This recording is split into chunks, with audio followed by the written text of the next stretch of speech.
Hey boys and girls, today we're going to be talking about surrogate sessions. Now I created this video because I've been getting a lot of questions, in particular to some of the things that I've shared about doing surrogate sessions, and so I decided to create this video for people that do any of the hypnosis or trance type healing modalities where a surrogate would be used, and that's where someone would be kind of involved in the session on behalf of the other person. So I'm going to be taking you through some of the situations where you could use something like this, and some of the clients that may be out of the scope of some of these traditional approaches.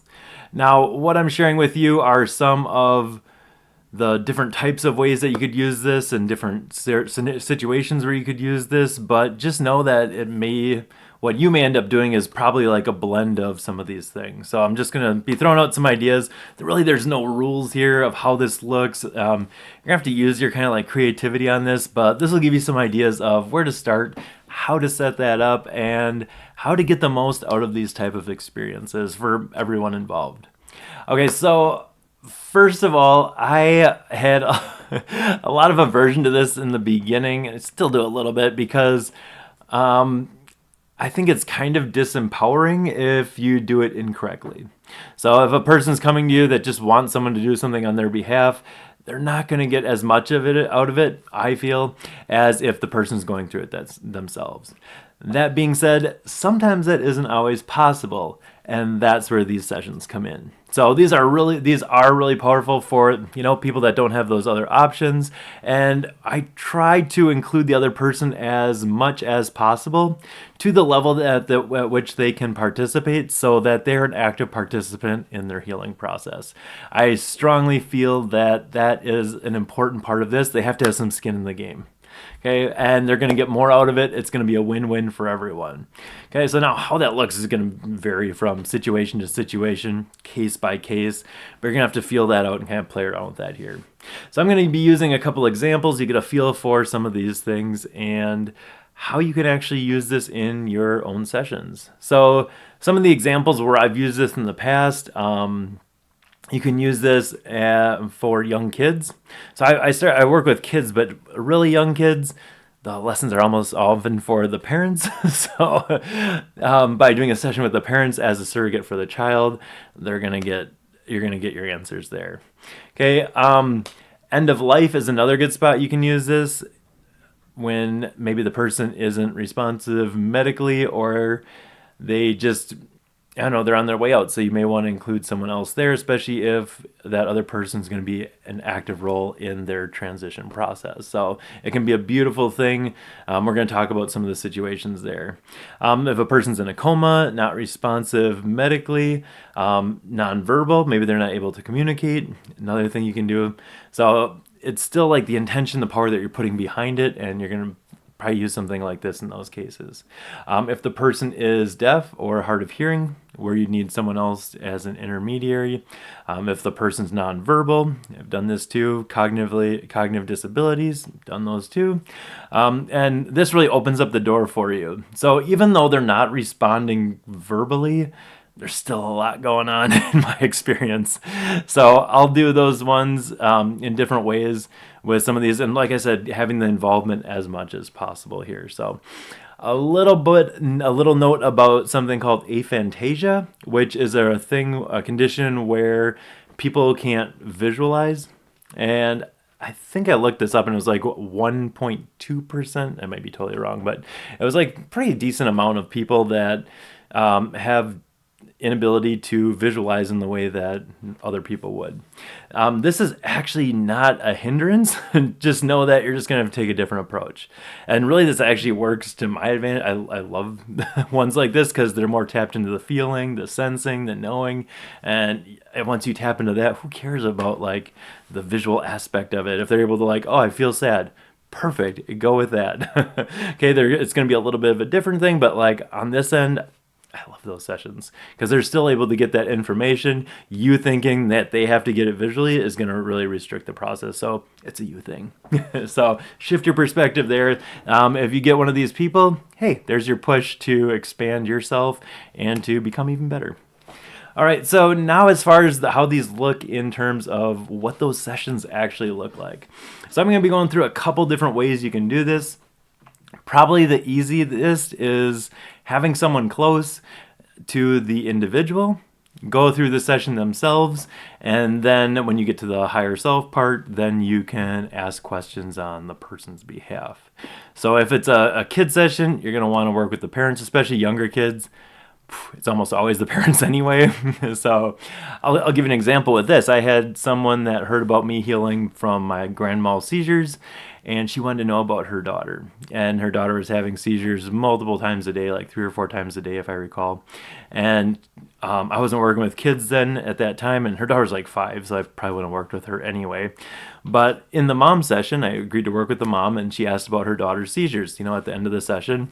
And her higher self came through and explained that the daughter agreed to take those on to teach mom this, this, this, and this, and mom learned so they can stop. Like that, they shut off.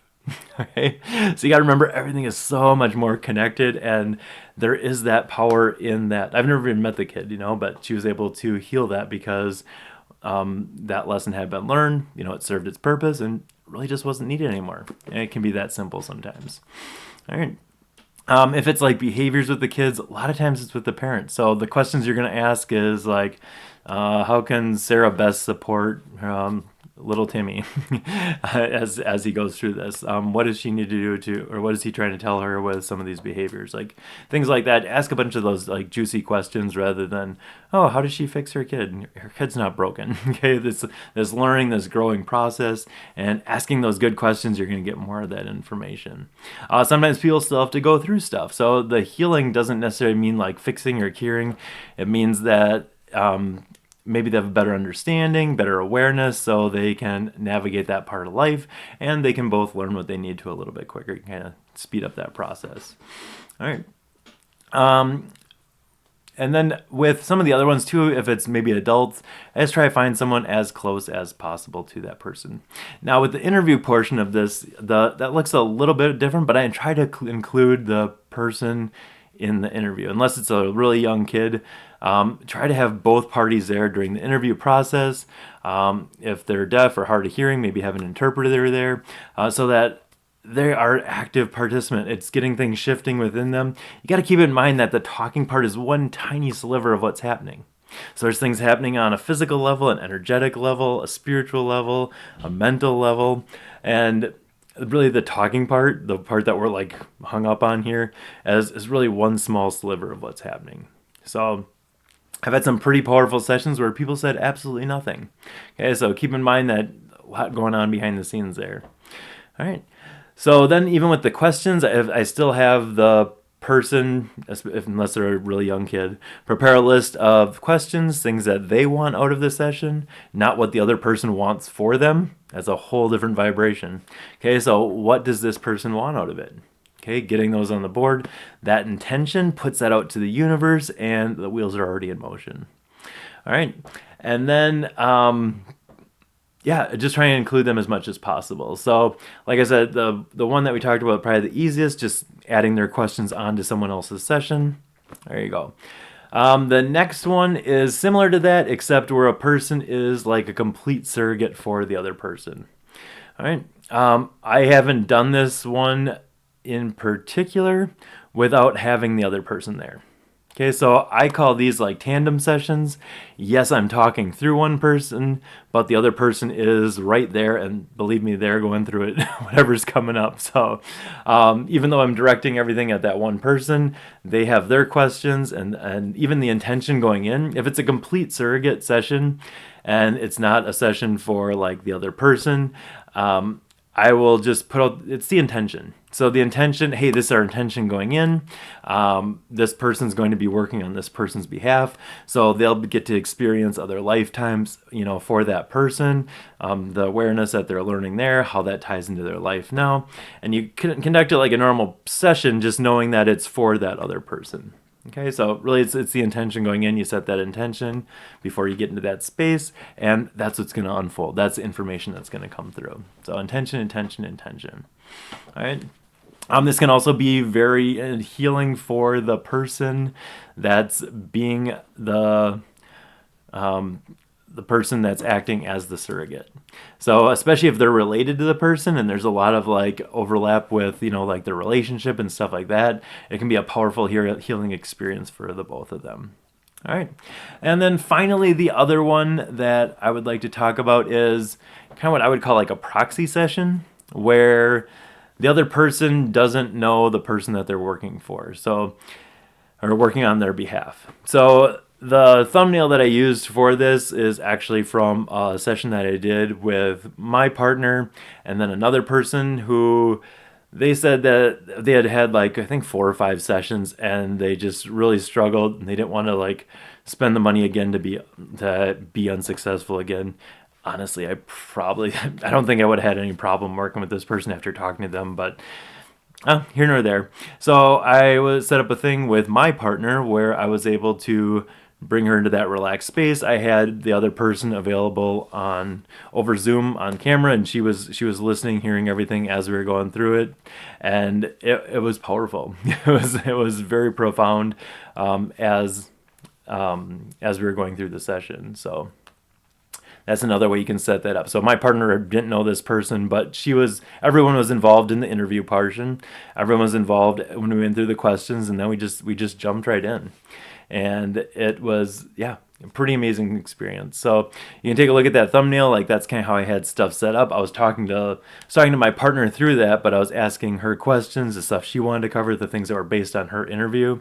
And then because my partner is a good conduit for that, like, she's not drained afterwards, she's not taking on the person's energy. So you're going to want someone that's in a kind of healed space that doesn't have a bunch of their own crap that they haven't dealt with, because otherwise it's going to get a little sticky, a little convoluted of what's what, who's this who's. That's why I picked her to work with. So just other ways that you can do some of these things, and then get creative. There's lots of ways of doing this. Know that there is no separation in this field anyway. So any work that we're doing, any intentional work that we're doing is going to have an impact. But also getting the other person's permission. You don't want to just do stuff on a person's behalf because like it's not your job to heal someone or fix them, especially if that's not what they want. So make sure that there is that kind of consent on both sides. All right.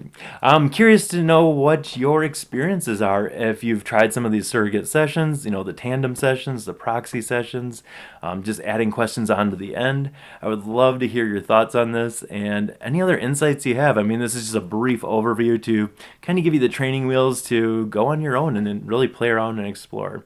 So remember, as long as no one's getting hurt, feel free to experiment, feel free to play around. That's how I learned this stuff, and I'm still learning every day. So really nothing is off limits here. You're only limited by what your limitations are in your mind. So play around, have fun, and we will see you on the next video. Thanks for being here.